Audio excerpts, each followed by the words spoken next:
गोबर की बिंदी मेरे माथे पे लगा दियो, फिर दूसरों गोबर उठावे से दूसरी बिंदी लगा दियो, ऐसे जितने गोबर उठावे उतनी बिंदी मेरे मुंह पे लगा दियो, फिर मैं जाके मैया तक गिनवा लूंगा और उतनो तो को बता दूंगा, उतनो मक्खन दे दियो। अब गोपी उठा रही है और उठा करके लाल जी के माथे पे एक बिंदी लगा दे।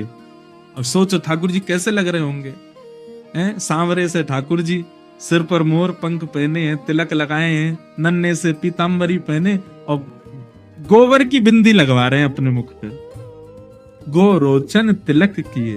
और गोपी बार बार आवे, मक्खन उठावे, एक बिंदी और लगा जाए। और गोपी को इतना सुख लग रहा है, इतना आनंद आ रहा है ठाकुर जी को ऐसे गोबर की बिंदियों में देख के, और ठाकुर जी बिल्कुल सीरियस होके देख रहे हैं उसको, कहीं जागा नहीं ले जाए। जैसे ही गोबर उठावे तो रुक, लगा बिंदी लगा यहाँ पे, वो बिंदी लगा जाए।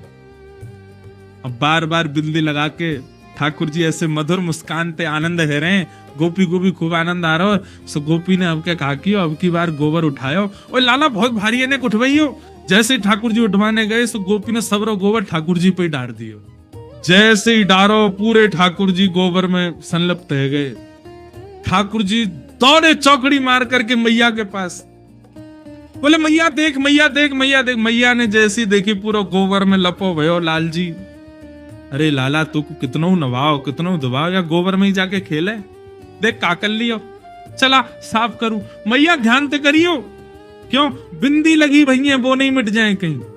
हाँ ऐसे करियो कि बिंदी गिनती में आ जाए, उतनो दूध उतनो मक्खन लेके आनो गोपी थे।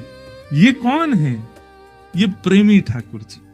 अब इस कथा को सुना तो आप सबके चेहरे पर प्रसन्नता आ गई और जगन्नाथ जी प्रिय लगने लगे। नारद जी कह रहे हैं व्यास जी आपने सब जगह भगवान को भगवान बना दिया, लेकिन वो प्रेम भी करते हैं और हमारे प्रेमी भी बन सकते हैं। आपने कहीं नहीं लिखा, इसलिए आपका हृदय शांत है। ऐसा कुछ लिखो जिसको सुनने पढ़ने के बाद में सुनने वाला ठाकुर जी को भगवान ना माने, ठाकुर जी को अपना प्रेमी माने। जो संबंध वो संसार में बनाता है, भाई बंधु सखा मित्र माता पिता पति पत्नी, ये सारे संबंध वो ठाकुर जी से बनावे।